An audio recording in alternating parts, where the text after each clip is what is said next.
The views and opinions of the hosts and guests are their own and do not necessarily reflect the views of the management and staff of Guardian Radio.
Monster on the beat, ho, Debo, any rap. He a freak throw, man down, call her Amber Lambs, tell him breathe, bro. Nella to the cross, he walk around like Tizo. What's up with these? Trying to see Compton, the industry can hate me. Fuck 'em all and they mama. How many options you really got? I mean, it's too many options. I'm finna pass. Good morning this morning, and welcome back to Guardian Radio 96.9 FM. Your station for fresh news, smart talk all day. It's Wednesday, the 4th of June, 2025, and you are on the clock with Erin, Greene. Now, I enjoy being an older person. I ain't an old person yet, but I enjoy being an older person. I saw one video yesterday where a very young girl was explaining to another younger girl that 25 is not old, and 23 is not going on 30. And it made me realize that perhaps we need a little spatial awareness in this country so we could understand where we're located and how we are situated next to other people. We need a lot of spatial awareness in this town. It appears as if the politicians may need the lion's share of what is available. Anyway, that song, They Not Like Us by Kendrick Lamar, I had promised myself I would not play that song unless it was absolutely appropriate.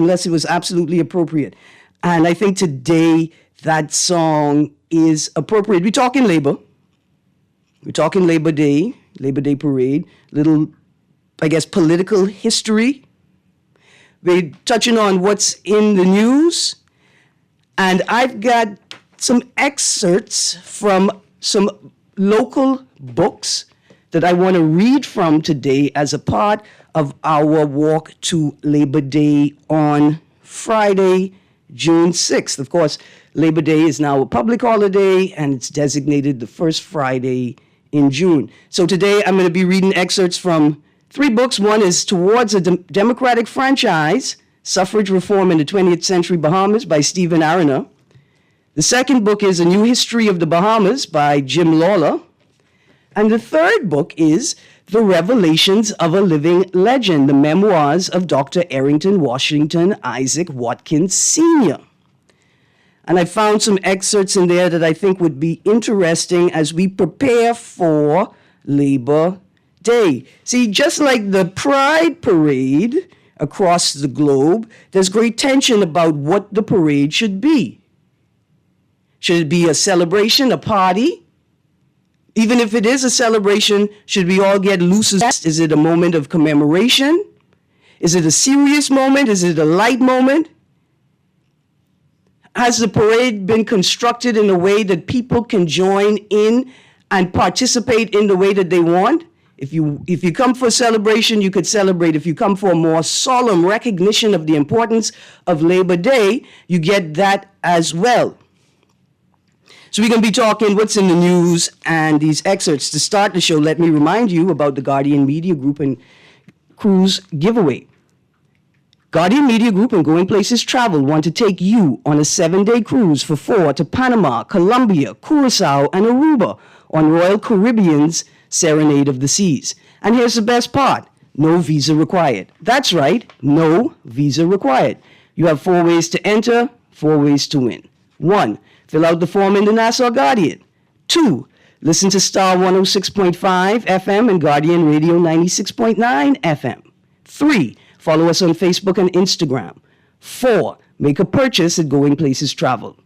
Entry deadline is June 27th, 2025. Draw 25. So pack your bags, get ready to soak up the sun, and feel that ocean breeze. You and 3 loved ones sailing the high seas on a vacation cruise of a lifetime. Brought to you by the Guardian Media Group and Going Places Travel. Certain conditions apply, airfare, taxes, and gratuities not included. Because of the theme of the show, I want to remind you guys of the Loyalist Charles Farquharson Will Competition, open to junior and senior high school students across the archipelago. To win the prize, you must provide the government recording record for Loyalist Charles Farquharson's will and the recorded date of Loyalist Charles Farquharson's death. Call the show. Let us know you want to play the game. Submit the question, the answers, the name of the student you're answering for, because students are in school right now, the school, the grade, and the answers. Contact information, and we will get back to you. All right, before we get into the show, one more note. Tonight at National Art Gallery of the Bahamas, Equality Bahamas is hosting another Women's Wednesdays, and it is a session for the Feminist Standards for Governance program. This evening, they'll be focusing on health and education. In this project, Equality Bahamas is creating a framework for those who are interested in developing standards for governance. Tonight, 6 p.m., NAGB, Equality Bahamas Women's Wednesdays. Now it's a Wednesday. Wednesday's the day where we join the 2 shows. I've asked Mr. Nuri to come join me this morning because I got a bit of history, and Mr. Nuri is really the history man, so I wanted to make sure he was here with me. Now, don't mind, I see the articles in the paper. We're going to get to this one at least, PM play. PM FOIA implementation will not significantly increase government transparency. Davis dismisses criticism of PLP's Labor Day campaign launch plan. Here's another headline, Officer's Father. I'm going to seek justice for my son. I think another important story for us to follow. Morning, Mr. Nuri. Good morning this morning. How you doing? I'm good, thank you. How you do? I'm always good, man. All right, so I found some excerpts. I had 2 sort of keywords, riot and labor. Mm-hmm. And so I started with towards a democratic franchise, suffrage reform in the 20th century Bahamas. But to be honest with you, when I got in there were so many other nuggets of note, I felt like I needed to share plenty of them that, people would be interested, right? So here's an excerpt from the book that gives us a sense of what the political landscape looked like, I'm going to say immediately, prior, in that sort of 20-year period prior to independence, right? And we're going to start on page 110 of Towards a Democratic Franchise, Suffrage Reform in the 20th Century Bahamas. The so-called PLP had been founded in 1953. To date, it is the oldest Bahamian political party still in existence. Its platform for the 1956 election contained but 2 points on matters of electoral reform. It demanded universal suffrage and proportional representation. After the election and its sobering outcome, demands for, quote, a reduction in life of the House of Assembly, close quotes, and a revision of constituencies and their boundaries, quote, representation, close quotes, were added to the PLP's agenda. The PLP remained vague on all of these points, and it was still silent on the issue of the company vote. There were many allegations of corruption made during the election. However, it would take more than political scandal to mobilize the Bahamian masses to demand reform. The Colonial Office recognized this. I'm going to stick up in there, Mr. Nuri. Mm-hmm. You heard that part? It said there were many allegations of corruption made during the election. However, it would take more than political scandal to mobilize the Bahamian masses to demand reform. So this is in that period, 1953 to 1956. And what I find interesting is I think you could put that label on the Bahamas today, right? It's going to take more than political scandal in masses to demand reform. And my question is this: is it because political parties have done all the mobilizing? Like it's the political party, like from this period, post 42 riot, was that the 57 riot, right?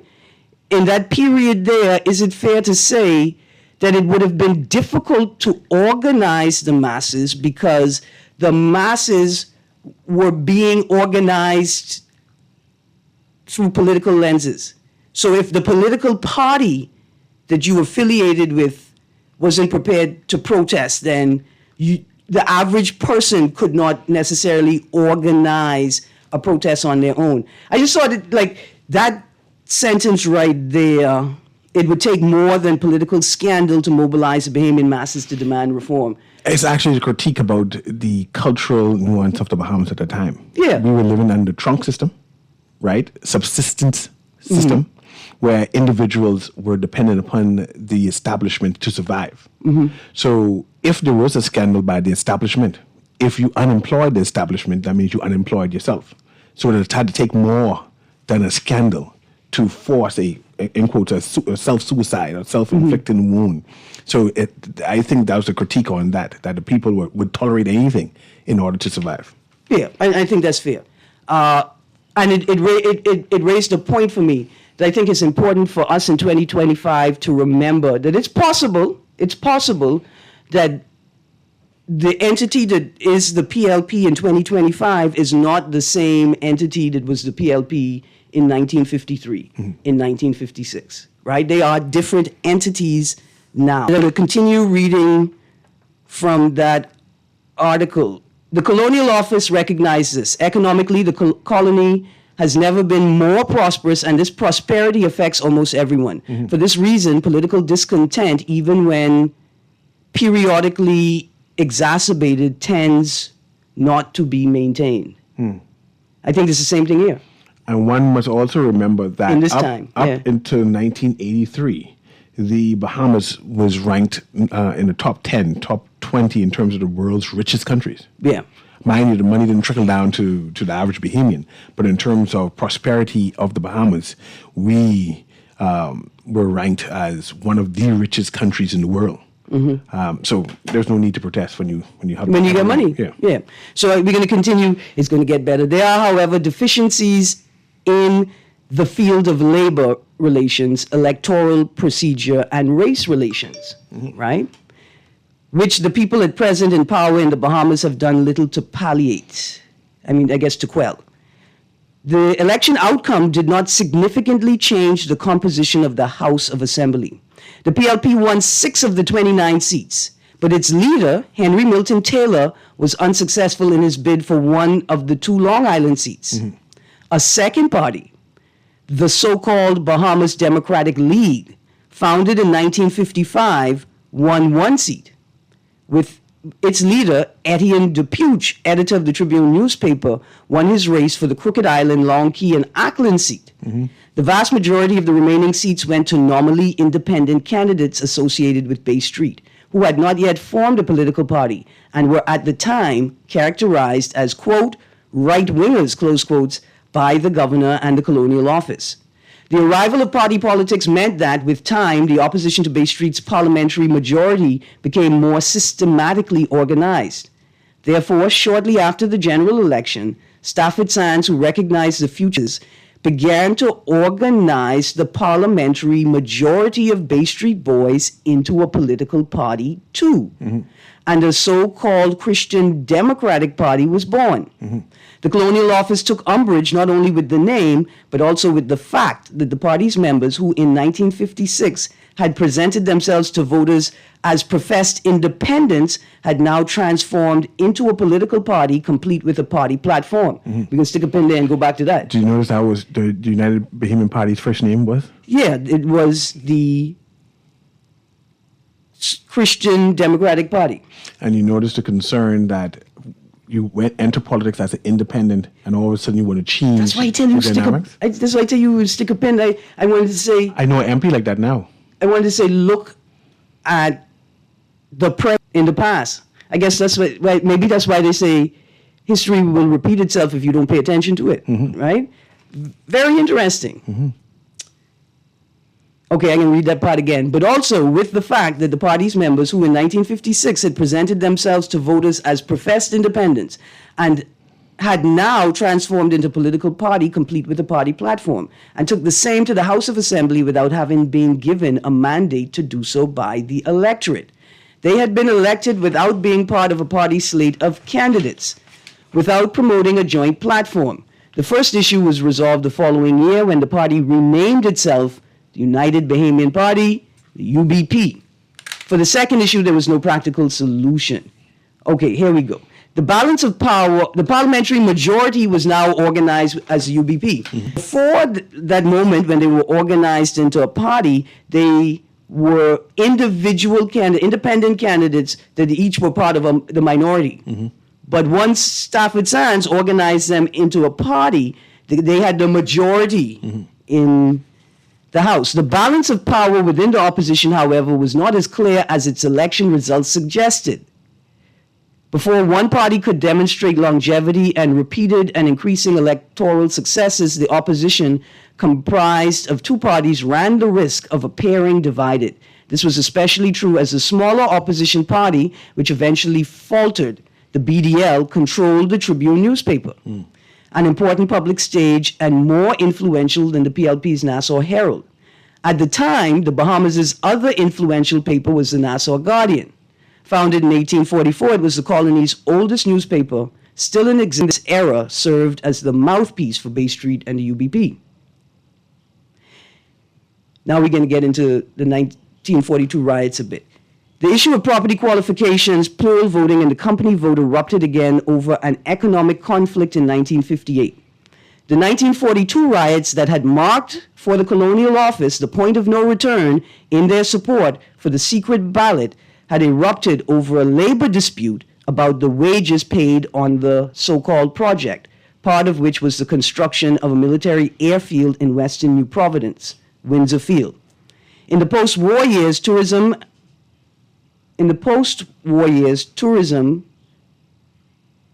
and with it air traffic increased, and Nassau's Old Oaks Field Airport was deemed inadequate. In 1957, therefore, the government decided to relocate operations to Windsor Field. Oaks Field was less than 2 miles from Nassau, but Windsor Field was more than 9 miles away. Bahamian taxicab drivers, who were overwhelmingly self-employed, imagined that prosperous times were ahead indeed, as they were looking forward to significantly higher fares. Dashing the taxicab drivers' hopes, however, the hotels cut a deal with a Bay Street-owned tour company for the exclusive bus and limousine transfer of their guests to and from the airport. We can stick a pin there. Yeah. We have had tour operators, private entities, complain about the same thing now, where there are hotel operations who are now cutting deals with private tour companies, where taxi drivers aren't getting any fares. Right, they're getting cut out. Another situation that's just repeating itself. Repeating itself. Dashing the taxicab drivers' hopes, however, the hotels cut a deal with a Bay Street-owned tour company for the exclusive bus and limousine transfer of their guests to and from the airport. This caused considerable unrest amongst the taxi cab drivers. The new airport's opening date by protests organized by the Bahamas Taxi Cab Union. 2 months later, a compromise still had not been reached. The Bahamas Federation of Labor, in support of the BTCU, that's the Taxi Cab Union, called for a general strike and boycott of white-owned businesses to begin on Monday, January 13th, 1958. The final decision had only been reached the night before, and the regular union members were not informed before 8:30 a.m. I just wanted to stick a pin, because we talk about those sort of dynamics as well currently in 2025. Yes. But also, there is no umbrella union that has that type of strength that can call a general strike. Not anymore. They've been trying for a while. Historically, they've been trying again and again and again. It's always interrupted. They don't have the strength. But I would like to also say, since we're reading about this, Yeah. you mentioned the taxi union. Yeah. Have you seen their headquarters? It's dilapidated. The taxi union is dilapidated. Have you seen the House of Labor? Mm-hmm. The headquarters for the TUC? Mm-hmm. It's dilapidated, right? I would even go as far as the hotel union. It's not dilapidated, of course, but it's weathered. Mm-hmm. It's weathered. And I want to question the state of union or state of the union in the Bahamas, especially in this time when there are private contracts to be given out to other non-unionized entities. Say, how can the union compromise, or how can they deal with these situations? Mm-hmm. It's telling a tale about union in the Bahamas in general. Absolutely. Okay, I'm going to continue. I'm just going to finish off that excerpt. Again, to take a more active role in Bahamian affairs. Okay, here we go. The final decision had only been reached the night before, and regular union members were not informed before 8:30 a.m. on the day of the strike, but word spread rapidly, and later the same morning, most hotels were closed, and most utility workers and many private sector employees had walked off their jobs. The strike continued until January 29th, 1958. So now I want to read quickly, well, what I wanted to ask for, Mr. Nuri, if anybody was alive during that time, and you remember being a part of this movement, remember being a part of the strike, you remember your Grammy or your grandmother telling you stories from that time, call us and talk to us about it. 323-6232, 325-4316, 325-4259, 242-300-5720. That's 242-300-5720.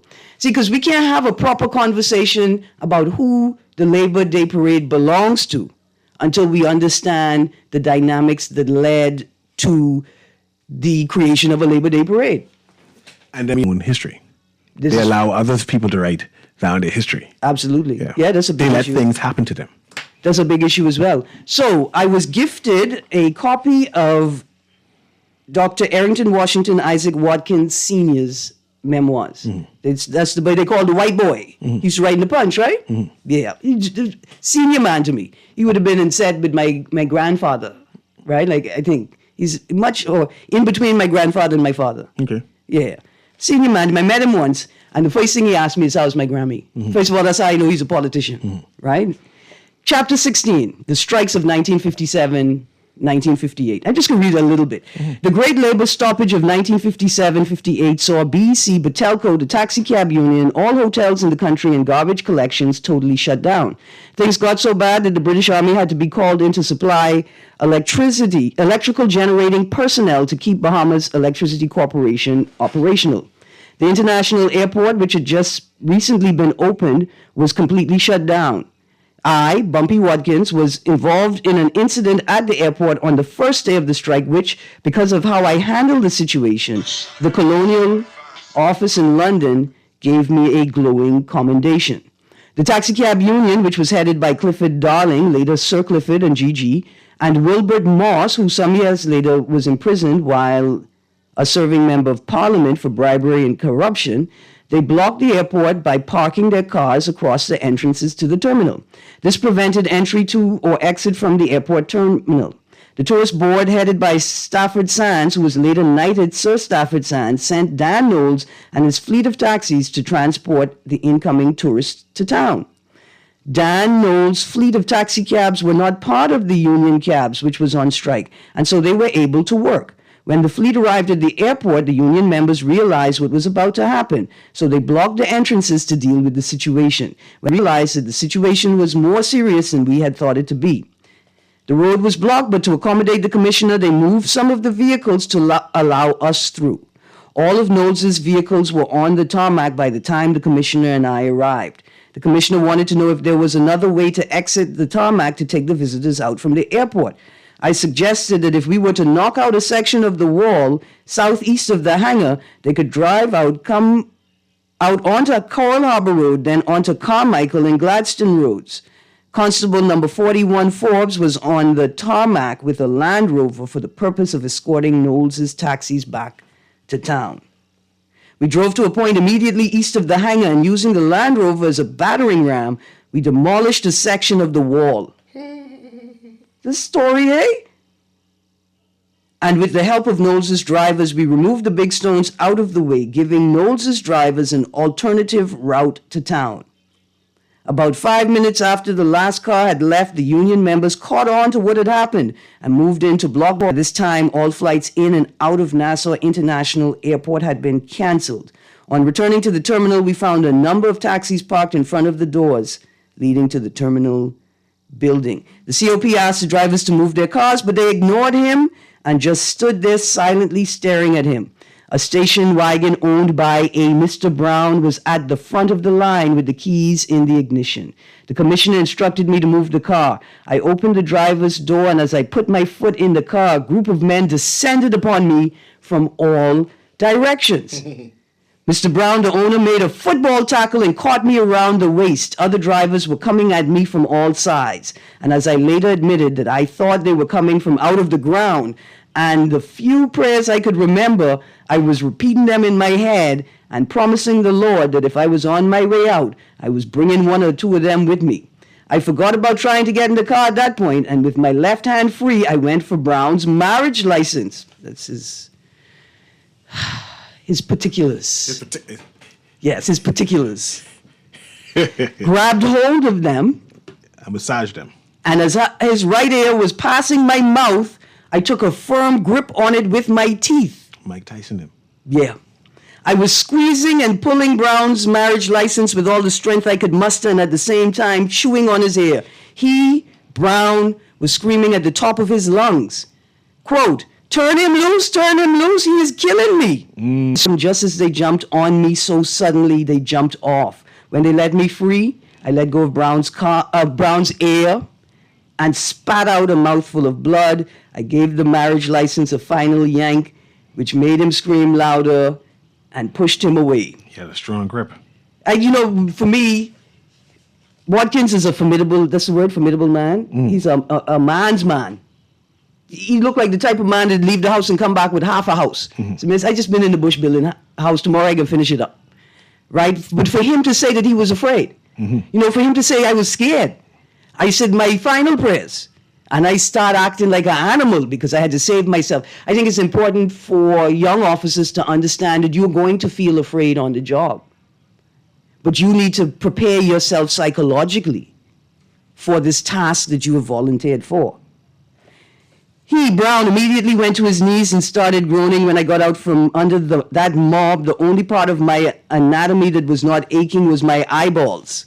As mentioned earlier on, the training was hard. Anatomy was able to absorb lots of punishment. When I got free from that predicament, I observed standing nearby Mr. Spencer Hardy, the new Deputy Commissioner of Police, an Englishman tapping his swagger stick against his leg, as if nothing in the world was going on around him. He was very cool, calm, and collected. I'm going to stick a pin right there, Mr. Nuri. I just found it fascinating. You know what we need, Mr. Nuri? We need a published list of Bahamian authors. There's so many books out there with so many nuggets of history that need to be correlated. They need to be put together. Maybe a national library? Yeah, maybe a national Bahamian library. books? Yeah, for Bahamian books. But someone might need to find that important to do. Yeah. Until then. Yeah. I have a third book, again, A New History of the Bahamas by Jim Lawler, and I got an excerpt from there as well. But producer, let's go to a break. When we get back from the break, chapter 11 in A New History of the Bahamas is the Burma Road Riot.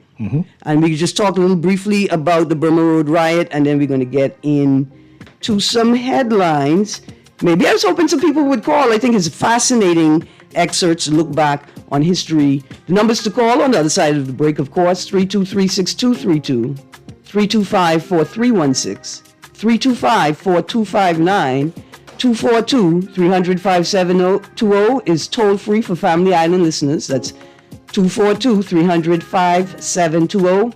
Text line is always powered by BTC 422-GR96, 422-4796. 6. You're on the clock with Erin Greene. We'll be right back.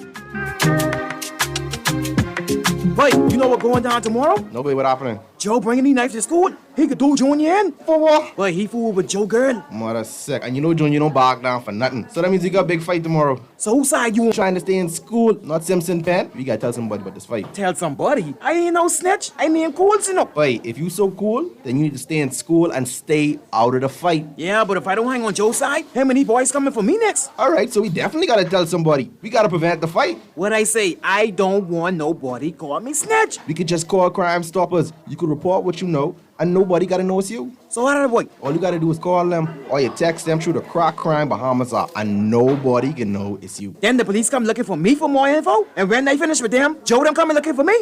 When you call Crime Stoppers, the calls go directly to Miami, and they don't ask nothing about you. Then you can get the pen from them, and they can claim a reward later using that same pen. Plus, everything's scrambled, so nobody can read what you're saying. Calls 328-8477 from Nassau or 242-300-8477 from the Family Islands.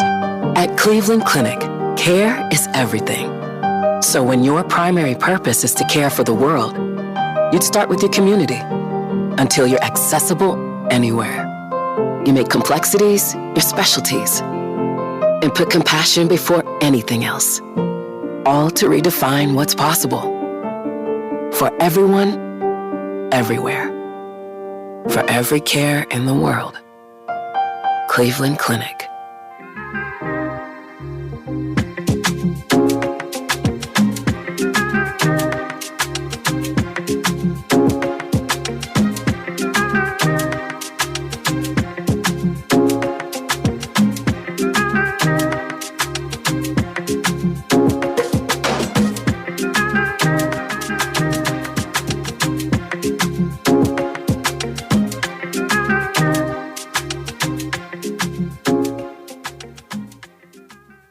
Welcome back to On the Clock with Erin Greene. I got a text here that says, this account of the airport taxi fight has me screaming.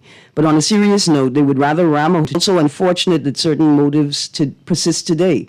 The creation of the labor movement was done because of the financial disenfranchisement of taxi drivers, and now instead of serving the people who helped them achieve a national strike, they still chase tourist dollars and leave the people to call Uber.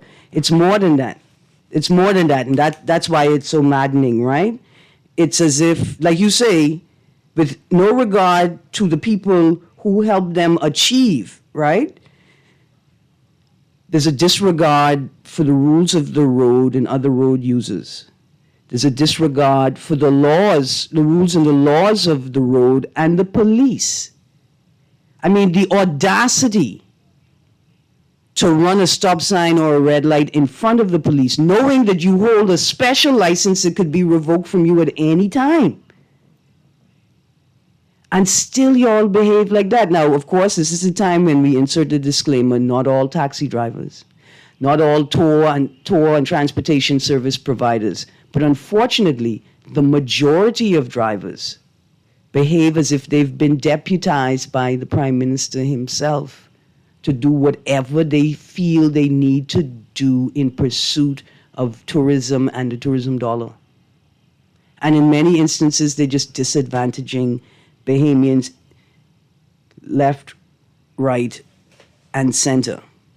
All right, Mr. Nuri, just quickly, A New History of the Bahamas, Jim Lawler. I wanted to get excerpts from all three books in. I'm going to be reading some more excerpts from Mr. Watkins's book. I like it. It's colorful. These are the stories Bahamians want to hear, you know? So Chapter 11, A New History of the Bahamas by Jim Lawler, The Burma Road Riot. Just a little brief read. How did the 1st of June 1942 protests in the Bahamas get the name Burma Road Riot? The original Burma Road linked Burma, which was then a British colony, with southwest China, and the British had military forces in both countries to repel the Japanese military during World War II. On the 29th of April 1942, the Japanese advanced along the Burma Road and expelled the British from Burma. Perhaps in the mind of Bahamians, the 1st of June 1942 riot was a symbol of defeating the British authorities and local politicians, and thus became known as the Burma Road Riot. There are two roads in the Bahamas that have been put forward as the metaphorical Burma Road.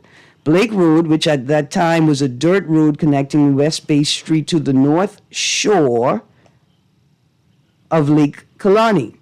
The other was a road that connected Oaks Field to the construction of Satellite Field, which was renamed Windsor Field, then became the Nassau International Airport, and now the Linden Pindling Airport. It was then named Interfield Road, which is now the dual carriageway toward the airport. However, this in March 1943, announcing an acquisition of land reveals the true identity of the metaphorical Burma Road. 2 tracts of land were to be required for His Majesty's forces. Tract 1 was west of Oaks Field, and Tract 2 was 2,070 acres near Orange Hill and on the western edge of Burma Road near land belonging to G.R. Baxter and Caves Company Limited. The government notice clearly locates that the road that the Guardian reported is the road known as Blake Road, but perhaps in the mind of local people, Burma Road was a symbol of defiance. Let me read that again. The government notice clearly locates that the road that the Guardian reported is the road known as Blake Road, but perhaps in the mind of local people, Burma Road was a symbol of defiance. So the metaphorical road, Lawler concludes, is Blake Road. Blake Road. All right. The other indication that supports Blake Road are 2 references of meetings at, quote, the guns, close quotes, which may be the guns situated at the Western Esplanade before Fort Charlotte. The failure of the main industries in the Bahamas led to a general migration to America and from the outer islands to Nassau. So we stick a pin right there. Here's a text. Good day. Where can I get a copy of Lawler's book? At Lawler's house in general. Give me some time. I can say the number. Yeah, before the end of the show or during Nuri's show, we'll share the contact information. I'll look for it in the meantime. Yeah, did Lawler cross the picket line back then? I mean, yeah, that according to Watkins, who was on the scene at the time. Okay, there's another quick excerpt, Mr. Nuri, I want to read from Lawler's book. Let me say that phone number right now. That's 325-3157. That's 325-3157. If you want to call and get a book from Lawler, he'll have it, pick him up from Alice's house.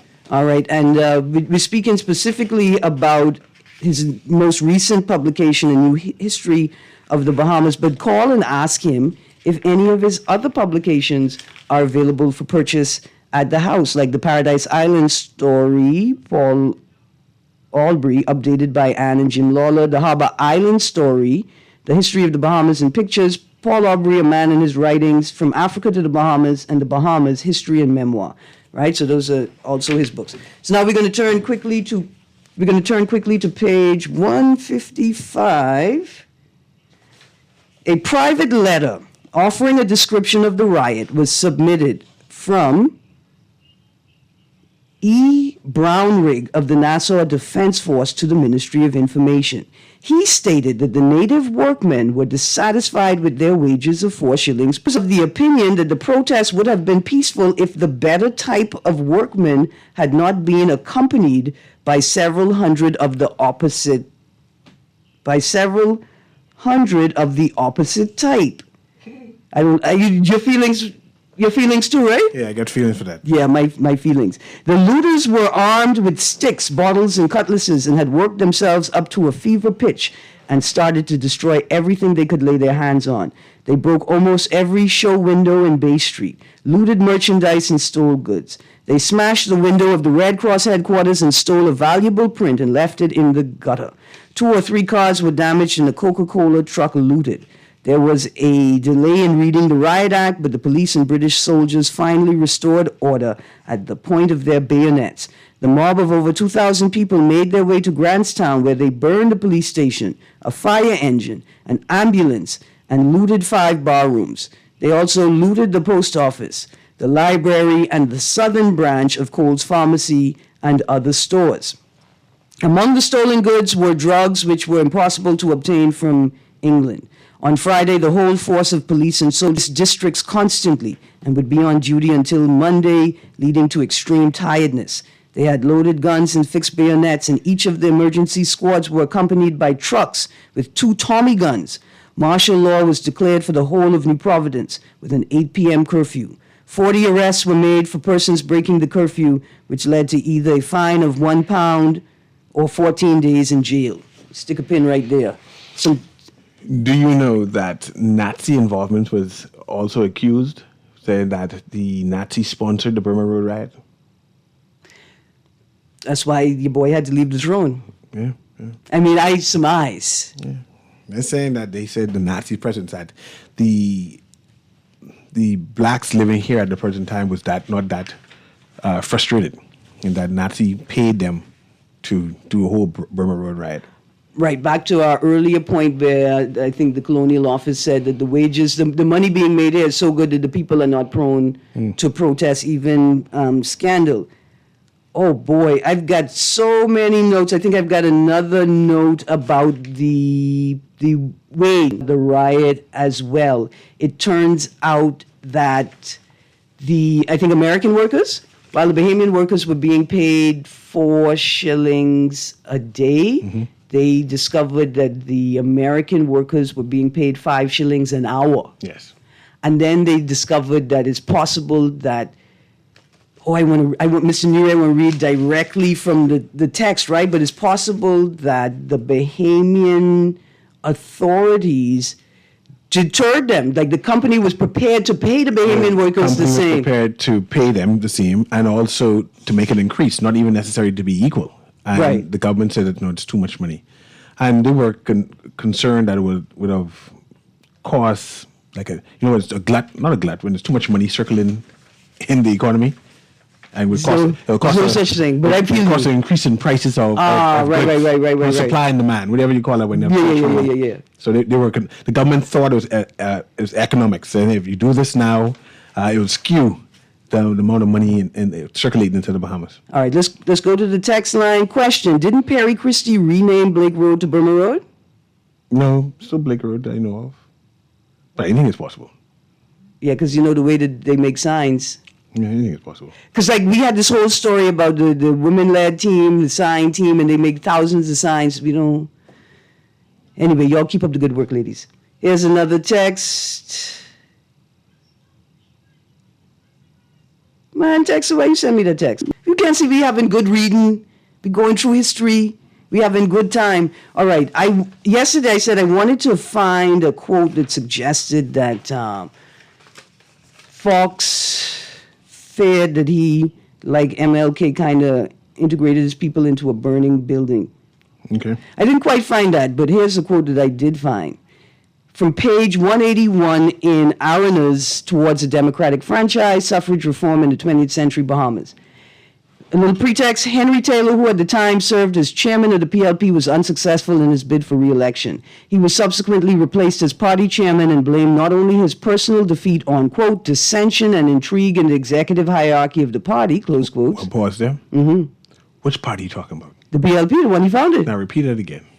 Henry Taylor, who at the time served as... Insert the word PLP, though. As chairman of the PLP, was unsuccessful in his bid for re-election. This is the party he started, right? For re-election. He was subsequently replaced as party chairman and blamed not only his personal defeat on, quote, dissension and in the party, close quotes, but further concluded that this display of disunity caused a decline in the party's mass appeal. His allegations that influential party members had actively sabotaged his re-election bid behind the scenes cannot be corroborated. This monocausal explanation, however, appears to contradict the fact that in 1962, the PLP's candidates had received more votes in total than those of any other single party. Others like Fox, the sole Labour Party candidate whose election bid had been successful, cynically blamed the women who had voted for the first time. He further alleged that through gerrymandering, as a quote from Fox, the minority government had divided the Bahama Islands into electoral districts in such an unnatural and unfair manner so as to give themselves a distinct political advantage. The predominantly white districts such as Abaco and Harbor Island returned 3 representatives, while the more populous areas in the Black Belt were allowed 2 representatives, and in some cases only 1.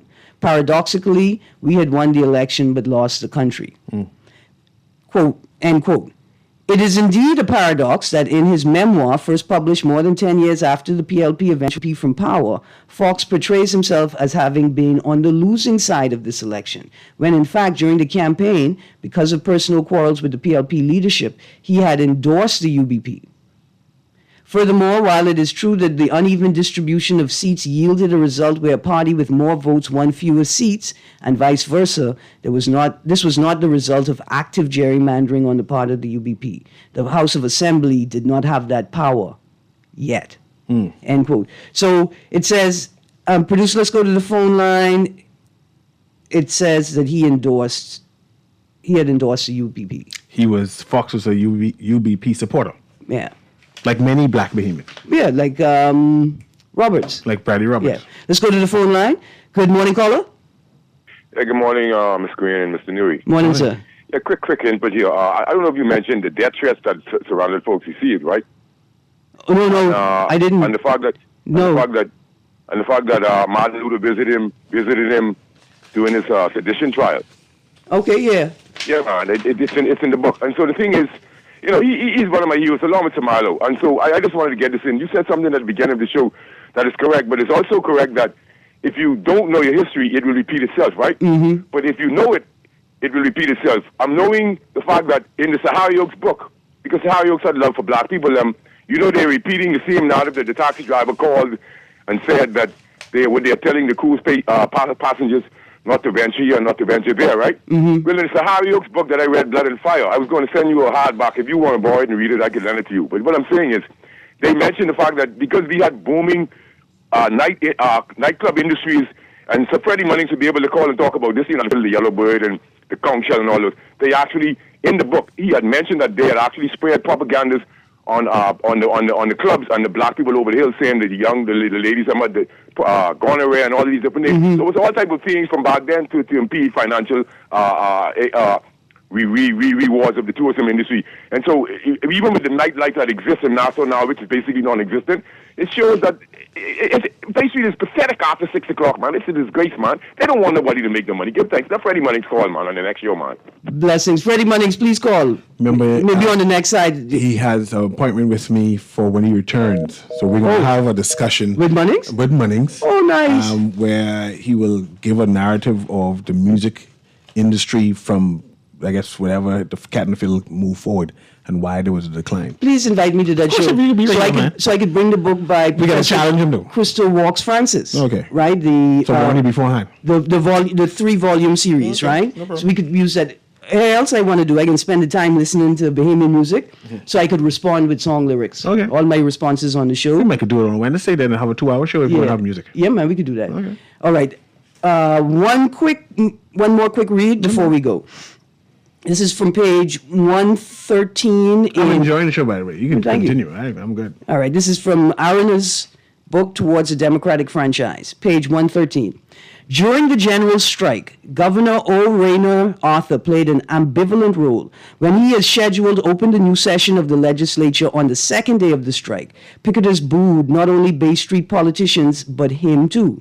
It may have been this, quote, unprecedented lapse of manners, close quotes, that made him fear not only his own safety, but anticipate more widespread violence, which resulted in Arthur calling fort by colonies to ensure order. Overall, the general strike remained mostly peaceful, but there were isolated incidents of violence. The troops remained in the colony for over 2 years, not least to, quote, placate the nervousness of the white population, close quotes. Politically, he objected to both the PLP, whom he considered left-wing extremists, as well as the UBP, who he described as, quote, rabid white reactionaries, close quotes. You have to explain right and left-wing. Right means conservative, and left meaning liberals. Yeah. So who was the conservative party? The UBP, yes, who he described as rabid white reactionaries. That doesn't sound like Make America Great Again. Does sound a bit This modicum of neutrality, that's like a little poco, the little bit of neutrality perhaps allowed him to successfully broker a compromise. Quote, providing more equitable transportation to and from Nassau's international airport, close quotes. However, some commentators at least thought that this compromise only addressed the, quote, surface cost of the general strike and amounted to squandering a, quote, golden chance to break the complacency of the Bay Street Boys, close quotes, by appointing a, quote, royal commissioner to expose the root of the explosive unrest, close quotes. This view, however, fails to acknowledge the governor's role in convincing the colonial office that the time had come again to take a more active role in Bahamian affairs and press for additional democratic reform steps. In particular, Arthur took the stance that it was paramount to pass more progressive labor legislation and to implement further electoral reforms before continuing any conversation about constitutional changes toward more responsible government. If the colony attained internal self-government under the current franchise, which in his opinion contained, quote, many obvious anachronisms and deficiencies, close quote, Arthur feared, quote, it might turn the Bahamas into a little South Africa, close quotes. Due to Arthur's insistence, this became the colonial office's stance, too, which considered these reforms urgent. Yeah, end that there. That's the end of that excerpt. And that's a commentary on apartheid and the fear of apartheid happening to the Bahamas. Or entrenching itself into a independent, right? Like a more independent nation. So how did they compromise? They created gated communities. Now that's part of our culture too. That's something, man. Here's the thing about a gate. It's like, isn't it antithetical? You create a gate, you go into a gated community to like protect yourself and protect your things. But what you end up doing is creating a sign that says all the good things are in here. That's why we put a gate up. Yeah. Yeah. Then they plant palm trees. Yeah. And then have the epitome of cheeseburger in paradise. And then we want to go across the gate. And then we want to live in gated and then we communities have as selected few who goes in behind the gate and say, this is how life is, and we'll keep the rest out. I want you to know that if I become prime minister... You're going to establish a gated community? No, I'm going to close down the Ministry of Tourism. Oh, man. Yeah, because they're responsible. I can't vote for you. Yeah, man. You don't have to vote for me. It's okay. They're responsible. What you mean? The Ministry of Tourism has done such a wonderful job. I hope you know it. They've done such a good job over the decades that they've convinced Bahamians that they are tourists in their own country and they on vacation and somebody else is going to do the job.